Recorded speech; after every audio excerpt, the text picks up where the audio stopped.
Baiklah, Assalamualaikum warahmatullahi wabarakatuh.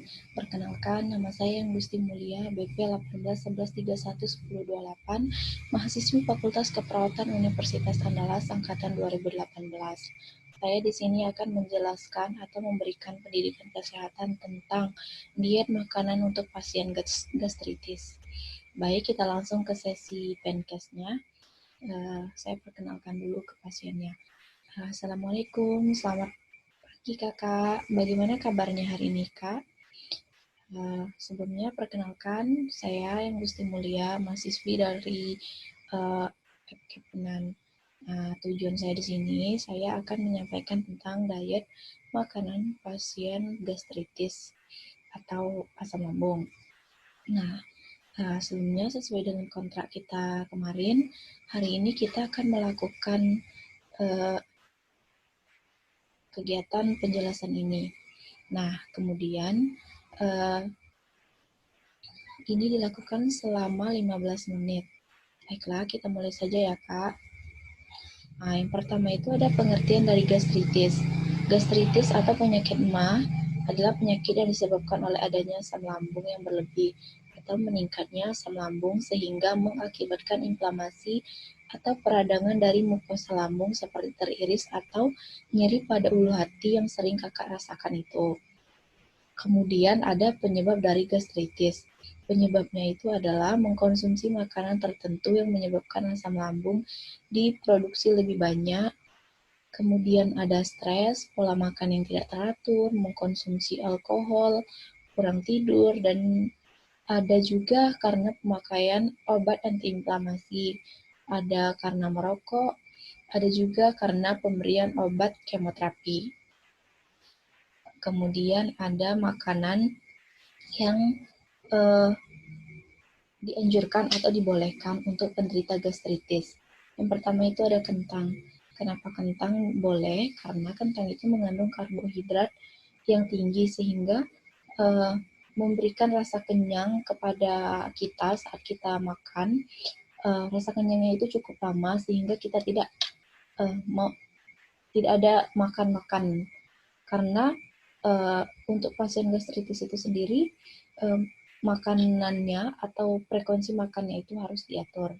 Kemudian ada pisang masak, ada brokoli, ada bubur ayam, ada lidah buaya, ada permen karet. Nah, permen karet ini bukan untuk dimakan, tetapi untuk dikunyah, untuk sebagai pelepas rasa lapar, seperti itu.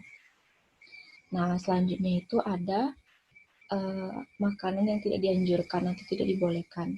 Itu hindari makanan atau minuman yang mengandung gas atau yang terlalu banyak serat. Kemudian jauhi minuman yang mengandung gas atau minuman bersoda. Contohnya kayak Sprite atau Fanta karena itu bersoda.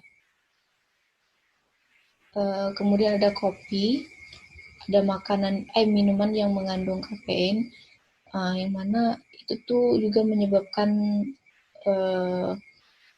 gastritis itu muncul. Kemudian adalah jauhi makanan yang sulit dicerna, yang dapat memperlambat pengosongan lambung. Kemudian jauhi makanan yang akan merusak dinding lambung. Contohnya makanan yang mengandung cuka atau yang terlalu pedas. Contoh seperti merica, lada, atau bumbu yang merangsang. Selanjutnya itu adalah juga hindari makanan yang melemahkan klep kerongkongan bawah sehingga menyebabkan cairan lambung dapat naik ke kerongkongan. Contohnya itu coklat, makanan tinggi lemak, atau gorengan. Kemudian selain makanan dan minuman yang sudah disebutkan tadi, ada beberapa karbohidrat yang harus dihindari dari penderita gastritis ini, yaitu beras ketan, bihun, jagung, atau dodol, ubi juga. Nah, itulah penjelasan tentang makanan yang dianjurkan dan juga tidak dianjurkan, serta penyebab dari gastritis tadi sudah kita bahas ya Kak. Nah, sekarang apa ada yang ingin ditanyakan Kak? Baiklah, kalau begitu kita sudah selesai. Yang diharapkan di sini Kakak bisa mengatur pola makan Kakak, mengatur frekuensi makan, mengatur porsi makan, karena porsi makan itu perlu diatur, karena kalau kita terkena penyakit gastritis itu, ketika kita makan yang banyak, rasanya itu mual, mau muntah, tapi nggak bisa kadang kayak gitu.